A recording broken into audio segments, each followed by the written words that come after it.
ایک بار حضرت شیخ شہاب الدین سحروری رحمۃ اللہ علیہ حج سے واپس تشریف لائے تو اہل بغداد کی بہت بڑی جماعت آپ کو مبارکباد دینے آئی اور ہر ایک اپنی حیثیت کے مطابق ہدیہ بھی لایا۔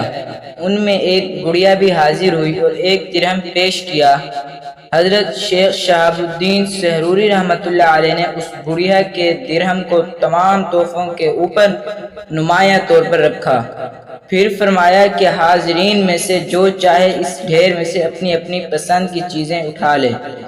اس موقع پر شیخ جلال الدین تبریزی رحمۃ اللہ علیہ بھی موجود تھے، تو آپ رحمۃ اللہ علیہ نے اس گڑیا کا دیا ہوا ایک درہم اٹھا لیا۔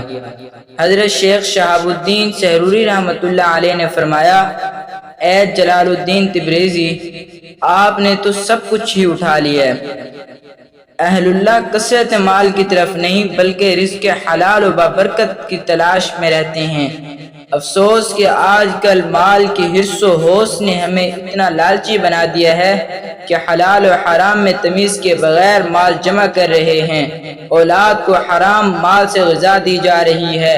یہی وجہ ہے کہ اولاد ماں باپ کی قدر نہیں کرتی، دھکے مارتی ہے، گالیاں دیتی ہے، پتہ نہیں کیا کچھ نہیں ہو رہا۔